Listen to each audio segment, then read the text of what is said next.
conversation with the captains of industry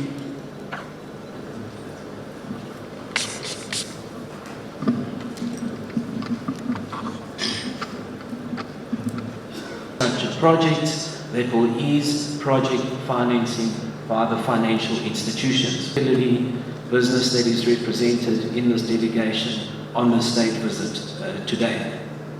And our president, our very own president, President Cyril Ramaphosa. Ruto, who is the representative of businesses in South Africa, to continue to improve the environment for doing business in the two countries, including easing the visa. The forum appreciated the political goodwill expressed by the two heads and the whole continent, and called on financial institutions to increase their lending to these sectors. In this regard, two countries. Paragraph 10. The forum took note of the progress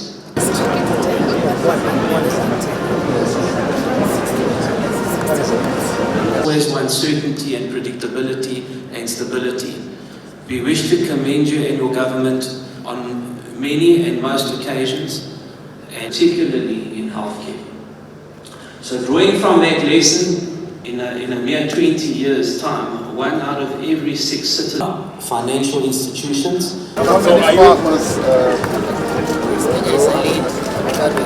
Are you exporting to South Africa now? We do export, but there were some challenges with the SPS issues. We want to South Africa give us limited access. We also produce avocado, but I'm sure yours are the best. From the motorcycle assembly regulations, which has forced local content. This is an oil filter for Punjab. And before we never used to make it. That's part from the passenger. Thank you so much. Thank you. Having just returned from COP27, held on African soil in Egypt, where the stark realities about climate change were demonstrated to all, as Africa and as African leaders, we made it very clear that our countries cannot afford a further rise in global temperatures, but we also collectively called upon the more developed economy countries to honor their commitments. And they have been making commitments over and over and over again. In COP21 in Paris, they made a commitment that they would be investing $100 billion or making available $100 billion per year. They have not met those commitments. Now, collectively, a number of African leaders who were there, all of us, one message, several voices, we said, we want them to address the loss and the damage that our countries are suffering from. And once again, Africa is showing a great deal of integration of thought, effort, and articulation by saying to the world, we want you to address loss and damage. We are hardly responsible as a continent to the damage that has been done and continues to be done to climate, and we therefore want you, yes, to pay up. It is about time that the money is brought to Africa to enable us to address the damage they have caused to our climate. We are living in a continent that we have 1.2 billion people, with a GDP of $2.7 trillion. We have the youngest population in the globe. This is a continent of great possibilities and opportunities. These opportunities and possibilities are hindered by bureaucracy, red tape, regulations, and many things that impede our collective progress. I told our teams earlier, we cannot share poverty, but we can share wealth. And we need to work together to create wealth. And we must eliminate the barriers, the hurdles. Our borders must not be walls. We must turn our borders from being hurdles to being bridges. We must turn our borders from being hurdles to being facilitative so that we can do trade, we can do business, we can make investment, and we can move people, goods, and services freely in our continent.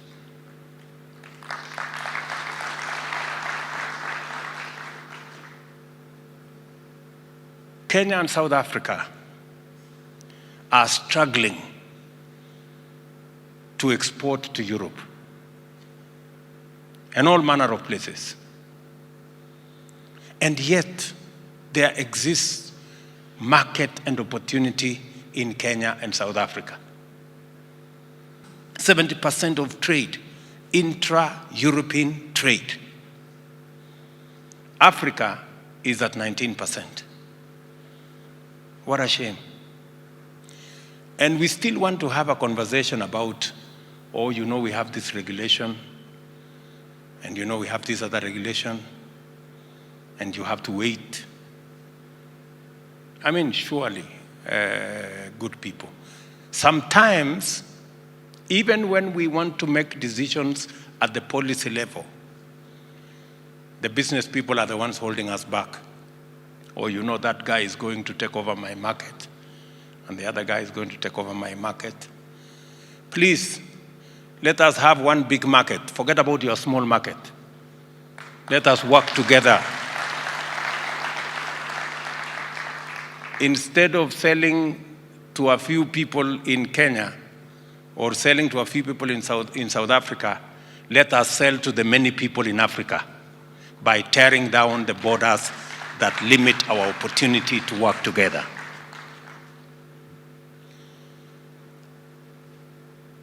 I want to thank President Ramaphosa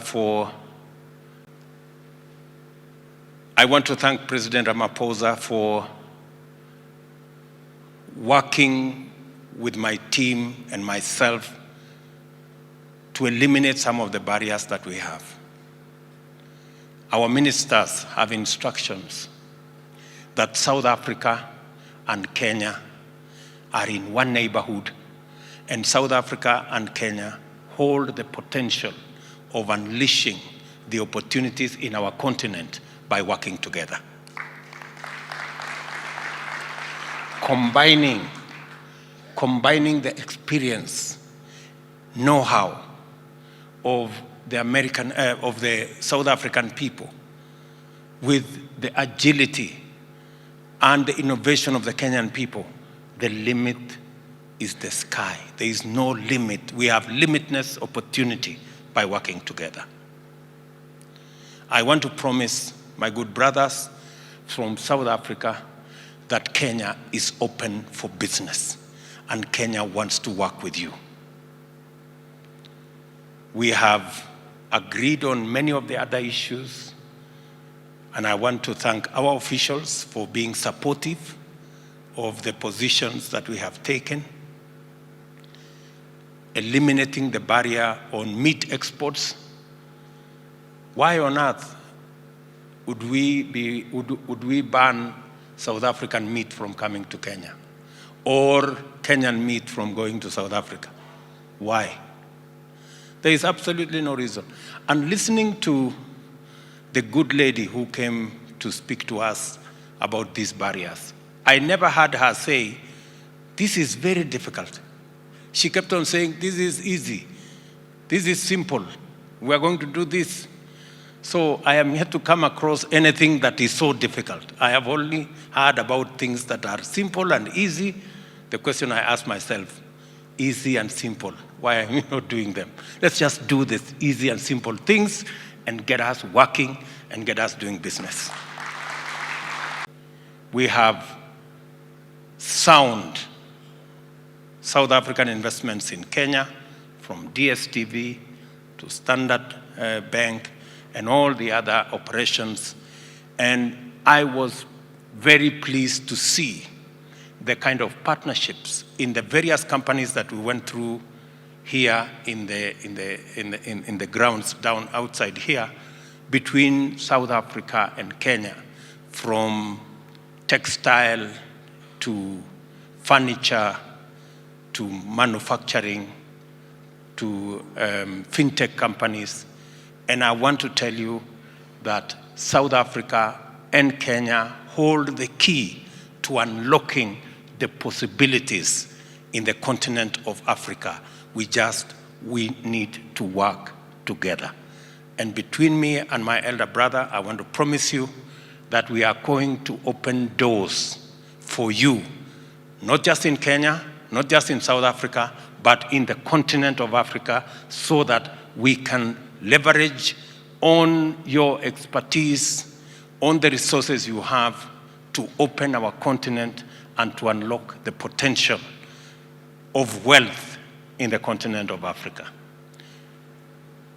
I want to persuade you that this is an opportunity like no other.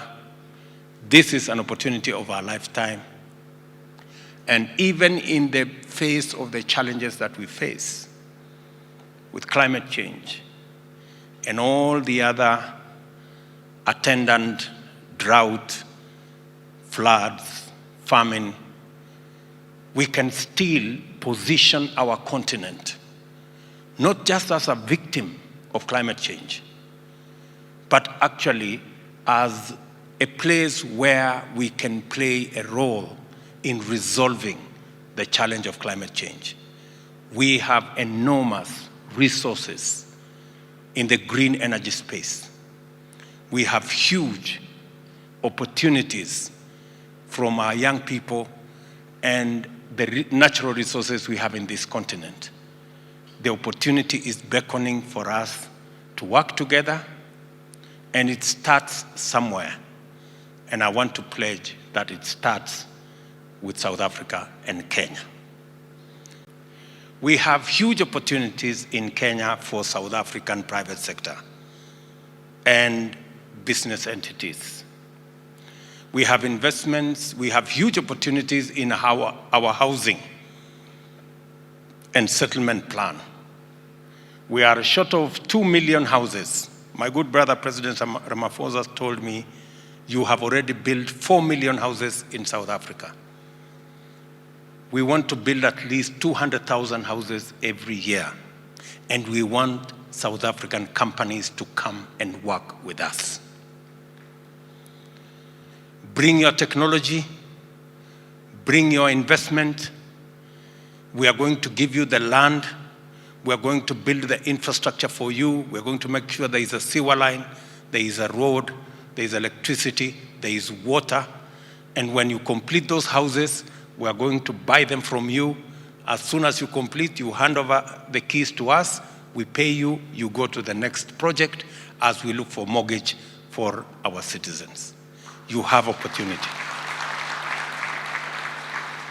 You have opportunity in our water harvesting program. We have decided that we are going to work with the private sector to deliver on our water harvesting program. We have already lined up the first 100 big dams, which we want to build using a water purchase agreement instrument. Build the dam, we will buy the water from you, and we will underwrite the purchase of that water from any of the investors, from our good friends from South Africa.